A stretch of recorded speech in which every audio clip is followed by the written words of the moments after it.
E aí, pessoal, como é que vocês estão? Sejam bem-vindos a mais um vídeo aqui no canal Anatomia Simplificada. E hoje nós vamos falar sobre o sistema linfático. Meu nome é Flávio de Souza. Se você ainda não se inscreveu, se inscreva no canal, dê o seu like e comente o que você achou do vídeo, o que você quer que eu fale, o vídeo que você quer que eu grave sobre qual sistema ou qual parte do corpo humano. Dê as suas sugestões, as suas dicas e, acima de tudo, tire as suas dúvidas. Qualquer dúvida, escreva no comentário que eu vou responder.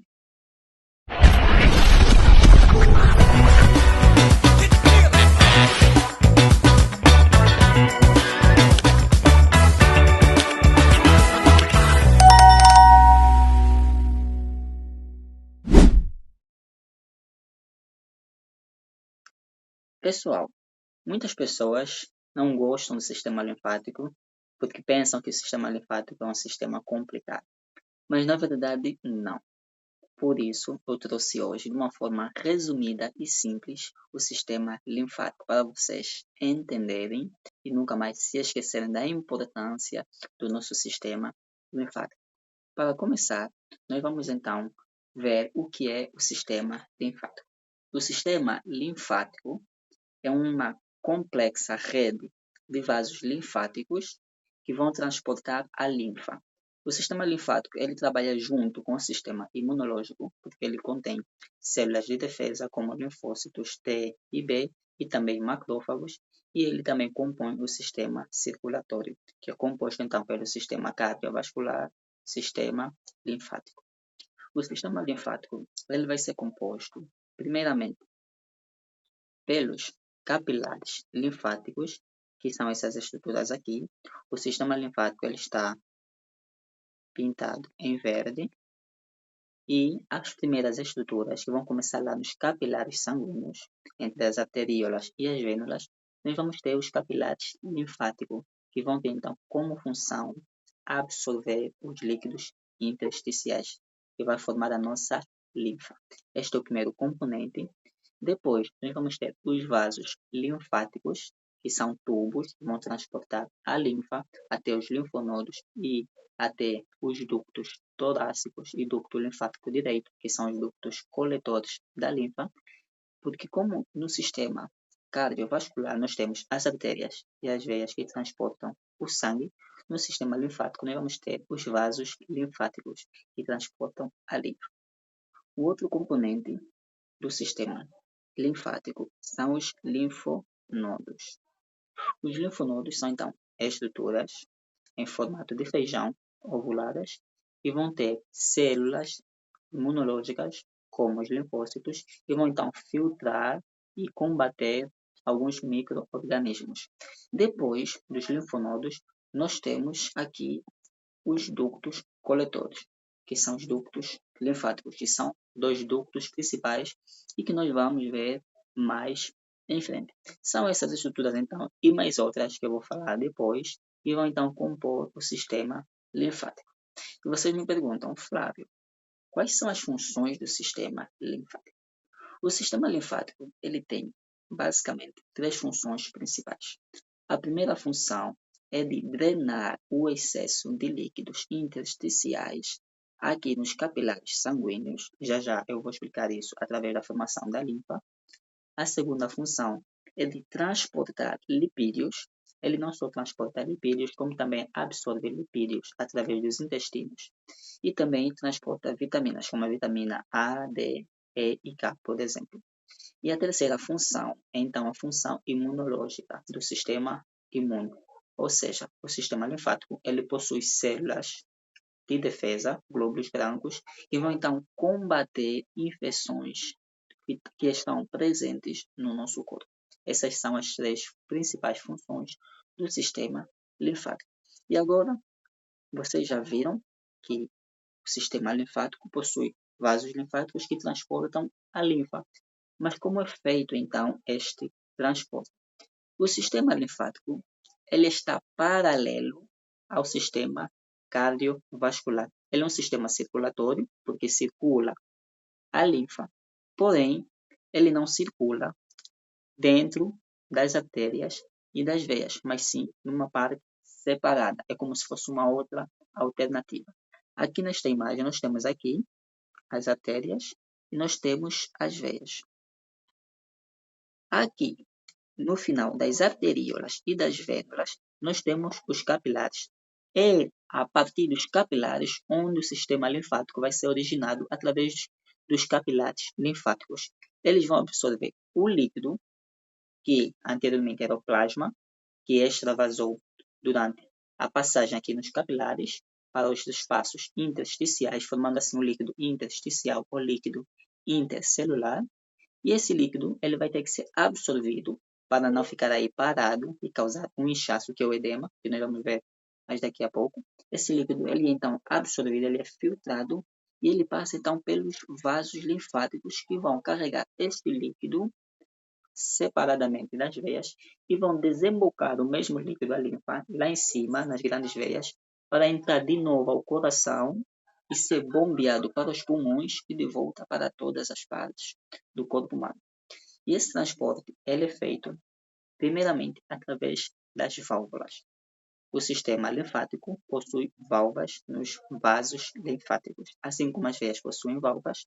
O sistema linfático também, que ajuda então na circulação da linfa e impedindo o refluxo da linfa, correto? Depois, ele também é transportado através das pulsações das artérias, ele é transportado através da contração dos nossos músculos esqueléticos.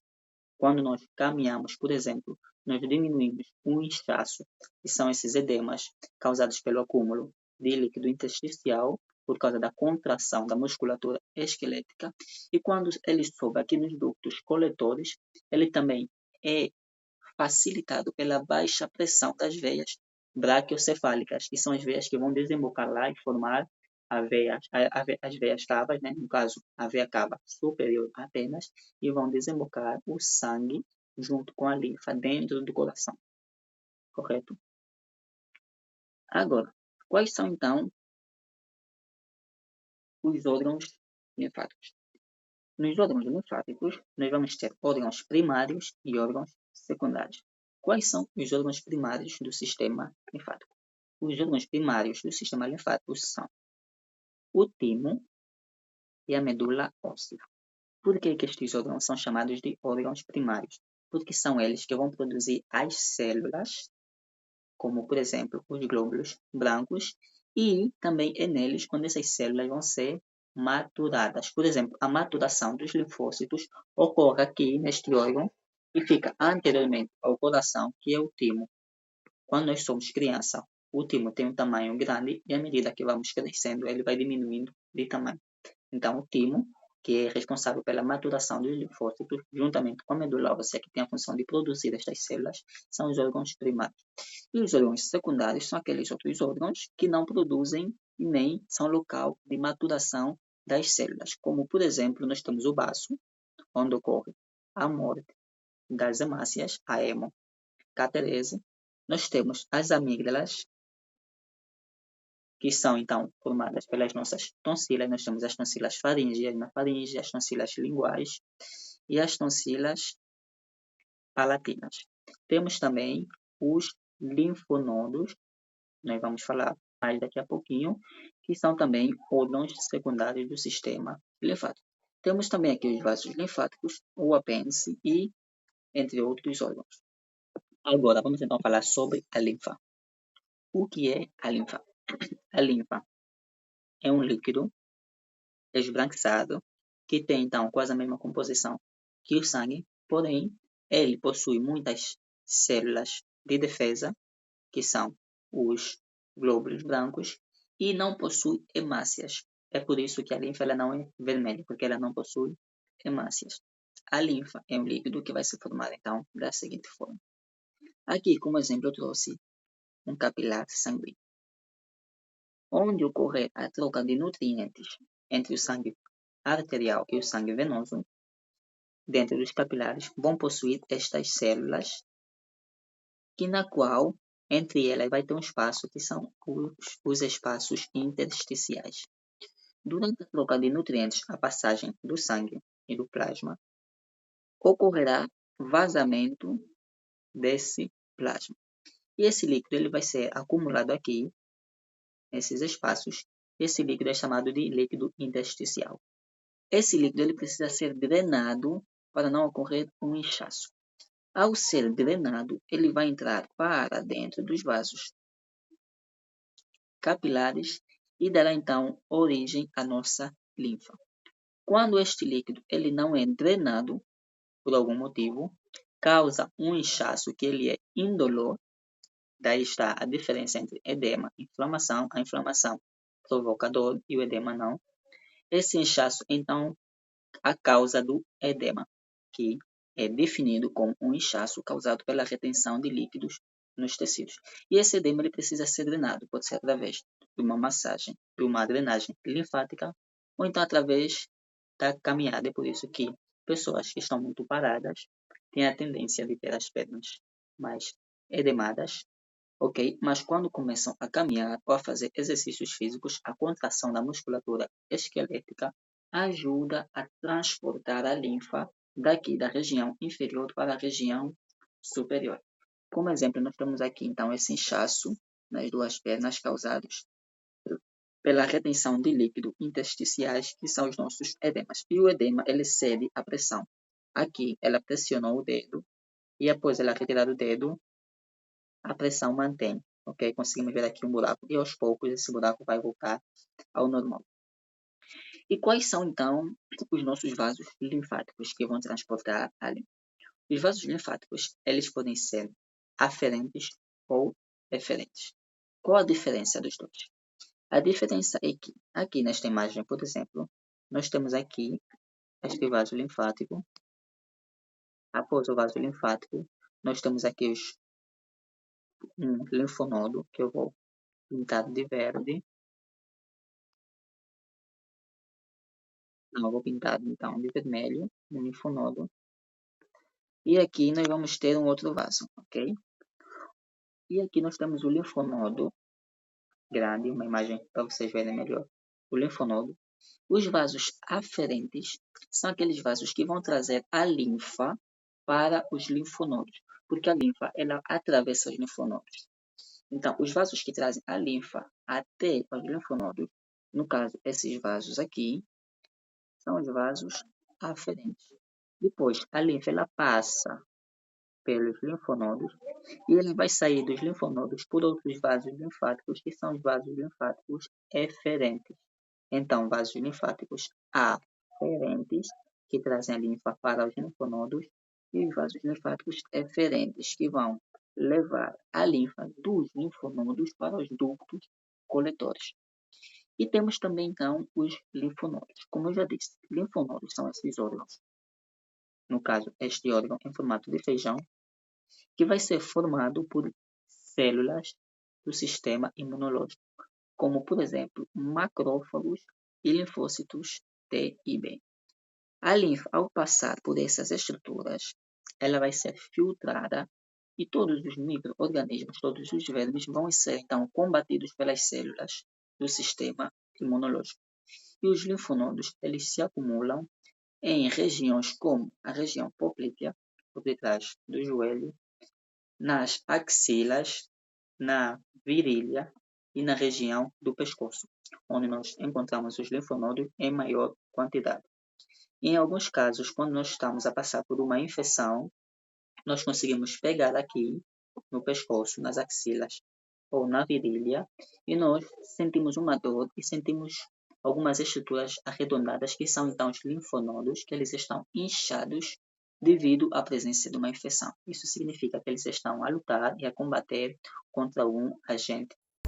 E por fim, nós temos os ductos linfáticos. Existem dois principais ductos linfáticos, que eu vou falar agora. Lembrando que os vasos linfáticos, eles vão desembocar a linfa nos ductos linfáticos. E assim como as veias, nós temos vasos linfáticos superficiais e vasos linfáticos também profundos. O primeiro ducto coletor e o maior de todo é este aqui, é o ducto torácico.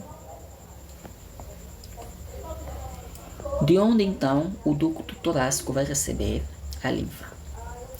Então, o ducto torácico ele vai ser responsável por drenar a linfa dos membros inferiores, que vão passar por este acúmulo aqui de linfonodos, mas antes de passarem por este acúmulo de linfonodos, eles vão passar por redes de linfonodos ou nódulos linfáticos aqui no joelho e na virilha. E quando chegarem aqui, vão passar por essa estrutura grande que é chamada de cisterna do quilo.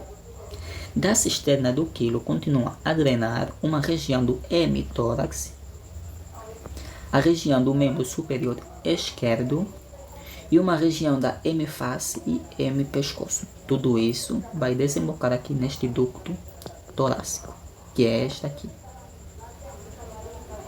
E o outro ducto é o ducto linfático direito, que vai drenar a linfa de uma região do hemitórax, membro superior direito, uma parte da hemiface e hemipescoço. E vai desembocar esta linfa aqui no ducto linfático direito. Ambos os ductos vão desembocar na junção, no caso do ducto torácico, na junção da veia jugular interna, que seria aqui mais ou menos, e a veia subclávia esquerda, e no caso do ducto linfático direito, na veia jugular interna e na veia subclávia direita. Ambas então vão desembocar lá nas veias braquiocefálicas. Pessoal, sobre o sistema linfático é tudo. Se tem alguma dúvida, escrevam nos comentários e até o próximo vídeo. Conto com a vossa presença. Tchau!